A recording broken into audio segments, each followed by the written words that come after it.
মানুষ পরিবার পরিজন নিয়ে সংসার চালাবার জন্য আপনারা যেই বেতন পান তা দিয়ে আদৌ পরিবার চালানো সম্ভব না। এটা অমানবিক, অযৌক্তিক।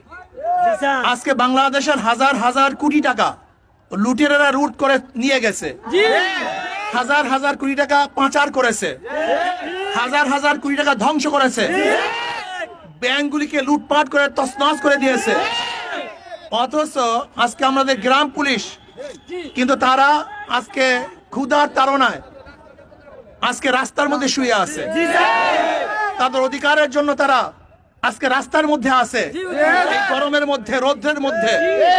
আমি সরকারকে বলবো, অন্তর্বর্তীকালীন সরকারকে বলবো, অচিরেই আপনি আমাদের গ্রাম পুলিশের ন্যায্য যে দাবি আছে সেই দাবিগুলো মেনে নেন এবং আমাদের গ্রাম পুলিশকে জাতীয়করণের ব্যবস্থা করুন। আমাদের গ্রাম পুলিশ ভাইরা যেন দুমুটা খেতে পারে, দুটা কাপড় পরতে পারে, তাদের বাচ্চাদের নিয়ে গিয়ে চলাফেরা করতে পারে, এই ব্যবস্থা অবশ্যই সরকার করতে হবে। এর জন্য ইনশাআল্লাহ আমি এখানেই নয়, আমি আপনাদের পক্ষে সব জায়গায় আওয়াজ তুলবো, আপনাদের পক্ষে থাকবে ইনশাআল্লাহ। এবং ইনশাআল্লাহ আপনাদের দাবির সাথে আমি একত্রতা ঘোষণা করলাম। ইনশাআল্লাহ আপনার দাবি কাজী ইনশাআল্লাহ দোয়া করেন।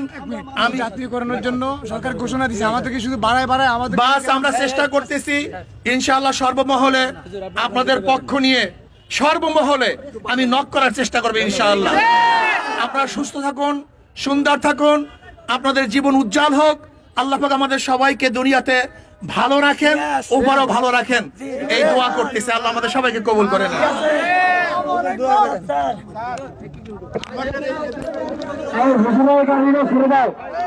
তোমরা আগের মতো রাস্তা প্রয়োগ করো, শুধু হুজুরের গাড়িটা হুজুরের গাড়িটা ফেলে দিচ্ছি। আমার সাথে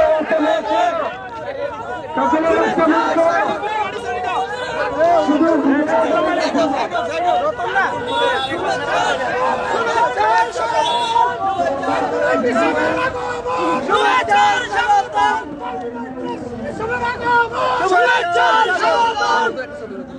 আল্লাহ সবাইকে কবুল করেন।